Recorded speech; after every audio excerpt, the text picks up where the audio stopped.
السلام علیکم ورحمۃ اللہ وبرکاتہ۔ الحمدللہ رب العالمین والصلاة والسلام علی رسولہ الکریم، اما بعد۔ پیارے ناظرین، عربی مہینے کے اعتبار سے یہ شعبان کا مہینہ چل رہا ہے۔ قبل اس کے کہ شعبان کے مہینے کی فضیلت اور اس سے متعلق بعض اہم چیزیں اور اسی طریقے سے اس مہینے میں انجام دی جانے والی بعض بدعات کا تذکرہ آپ کے سامنے کروں، مناسب معلوم ہوتا ہے کہ کچھ تمہیدی باتیں آپ کے سامنے عرض کر دوں۔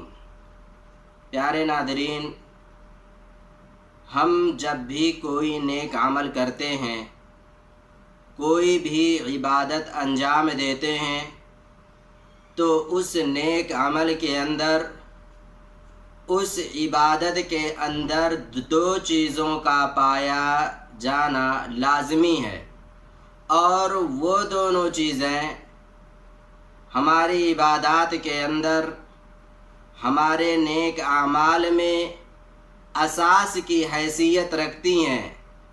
اگر وہ دونوں چیزیں ہماری عبادات میں نہ ہوں یا ان میں سے کوئی ایک نہ ہو، تو ایسی شکل میں ہماری وہ عبادت اللہ رب العالمین کے یہاں قبول نہیں کی جائے گی، اور اس پر ہمیں کوئی اجر و ثواب نہیں ملے گا، کچھ بھی اجر و ثواب ہمیں نہیں ملے گا۔ ان دو اساسی چیزوں میں سے سب سے پہلی چیز جو ہے وہ ہے اخلاص۔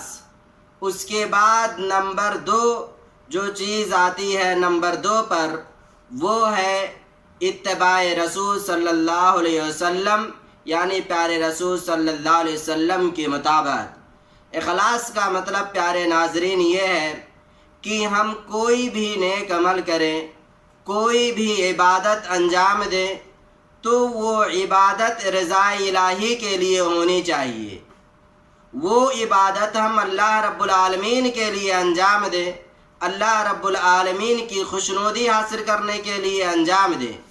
اگر ہم وہ عبادت، نماز، روزہ، حج، زکوٰۃ یا جو بھی عبادتیں ہیں، اگر ہم ان عبادتوں کو اللہ رب العالمین کو چھوڑ کر کے لوگوں کو دکھانے کے لیے انجام دیتے ہیں، اس لیے انجام دیتے ہیں تاکہ لوگ ہمیں متقی کہیں، پرہیزگار کہیں، تاکہ لوگوں کے نگاہوں میں ہم معزز بن جائیں اور لوگوں کے نگاہوں میں ہم نیک کہلائیں، تو اس عبادت پر ہمیں کچھ بھی ثواب نہیں ملے گا۔ لیکن اس وجہ سے کوئی بھی عبادت ہم انجام دیں تو اس کے اندر سب سے پہلی چیز جو ہے وہ ہے اخلاص۔ اس عبادت کے اندر، اس نیک عمل کے اندر اخلاص ہونا چاہیے۔ نمبر 2 جو چیز آتی ہے، نمبر 2 پر جو چیز آتی ہے وہ ہے پیارے رسول صلی اللہ علیہ وسلم کے مطابق۔ اس کا مطلب یہ ہے کہ جو عبادت ہم انجام دے رہے ہیں، وہ عبادت قرآن اور حدیث سے ثابت ہونی چاہیے۔ جو نیک عمل ہم انجام دے رہے ہیں، وہ نیک عمل حدیث رسول سے، قرآن کریم سے ثابت ہونا چاہیے۔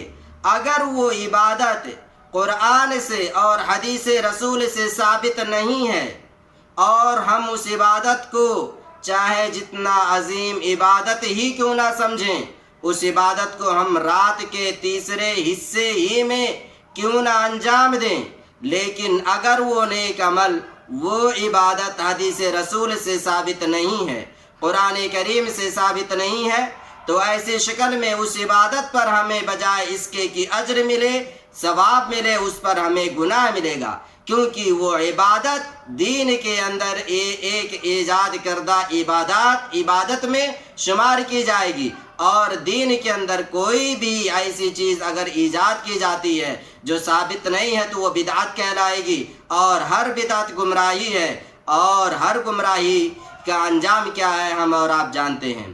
اس وجہ سے میں نے یہ تمہیدی کلمات اس وجہ سے رکھے چونکہ ماہ شعبان میں بعض چیزیں ایسی انجام دی جاتی ہیں کہ ان کا ثبوت نہ تو قرآن سے ہے اور نہ ہی حدیث سے ہے۔ اس وجہ سے لوگوں کو احتیاط برتنا چاہیے، محتاط رہنا چاہیے کہ جب ماہ شعبان آئے تو یا کوئی اور بھی مہینہ آئے تو ہم صرف انہی عبادتوں کو انجام دیں جو عبادتیں قرآن سے ثابت ہیں، جو عبادتیں احادیث رسول سے ثابت ہیں۔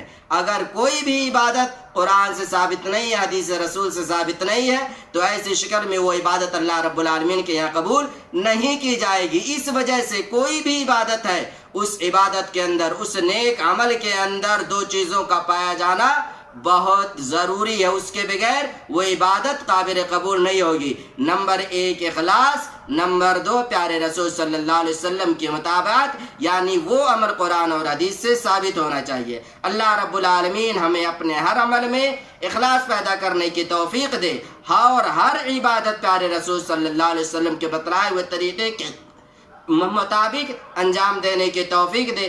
آمین۔ السلام علیکم ورحمۃ اللہ وبرکاتہ۔